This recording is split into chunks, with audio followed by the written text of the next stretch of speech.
ನೋಡಿ ಬಿಜೆಪಿ ಬೇರೆ ಬೇರೆ ಕಡೆಗೆ ಏನು ಮುಖ್ಯಮಂತ್ರಿಗಳನ್ನು ನೇಮಿಸ್ತಾ ಇದೆ ಅಲ್ಲಿ ಕೆಲವೊಂದು ಶಾಕ್ಸ್ ಕೊಡ್ತಾ ಇದ್ದಾವೆ ಕೆಲವೊಂದು ಏನಂದ್ರೆ ಈ ಟರ್ನ್ ಮಾಡಿಬಿಡುತ್ತೆ ಲೆಕ್ಕಾಚಾರಗಳನ್ನು ಅದೇ ರೀತಿ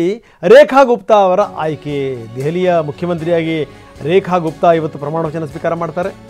ಆಕೆ ಹಿಂದೆಂದೂ ಕೂಡ ಶಾಸಕಿ ಆಗಿರಲಿಲ್ಲ ಮೊದಲ ಬಾರಿ ಶಾಸಕಿ ಆಗಿದ್ದಂಥವರು ಯಾವುದೋ ಈ ದೊಡ್ಡ ಹುದ್ದೆಗಳನ್ನು ಕೂಡ ನಿಭಾಯಿಸಿಲ್ಲ ಎರಡು ಬಾರಿ ಸೋತಿದ್ರು ಹಿಂದಿನ ಎರಡೂ ಚುನಾವಣೆಗಳಲ್ಲಿ ರೇಖಾ ಗುಪ್ತಾ ಸೋತಿದ್ರು ಅಷ್ಟೇ ಅಲ್ಲ ಮೇಯರ್ ಚುನಾವಣೆಯಲ್ಲೂ ಕೂಡ ರೇಖಾ ಗುಪ್ತಾ ಗೆಲುವು ಕಂಡಿರಲಿಲ್ಲ ಅಂಥವ್ರನ್ನ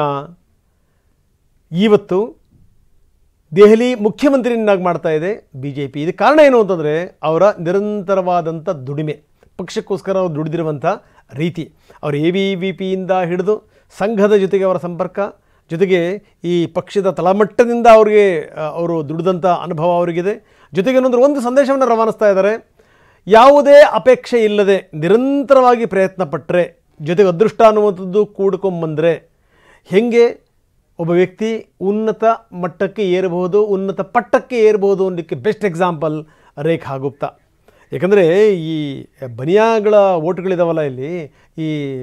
ವೈಶ್ಯರ ಓಟುಗಳಿದಾವಲ್ಲ ಇಲ್ಲಿ ಅಲ್ಲಿ 8% ಇದೆ 8% ಇರುವಂಥವ್ರನ್ನ ಇಲ್ಲಿ ಬರೀ ಜಾತಿ ಆಧಾರದ ಮೇಲೆ ಇಲ್ಲಿ ಮಾಡ್ಯಾರೆ ಅಂತ ಅಂದ್ಕೋಬೇಡಿ ಅಂದರೆ ಸಾಮಾನ್ಯ ಕಾರ್ಯಕರ್ತರನ್ನು ಕೂಡ ನಾವು ಪರಿಗಣಿಸ್ತೀವಿ ಮೊದಲ ಬಾರಿ ಗೆದ್ದಂಥವ್ರನ್ನೂ ಕೂಡ ನಾವು ಪರಿಗಣಿಸ್ತೀವಿ ಅನ್ನುವಂಥ ದೊಡ್ಡ ಸಂದೇಶವನ್ನು BJP ಈ ಮುಖಾಂತರ ರವಾನಿಸ್ತಾ ಇದೆ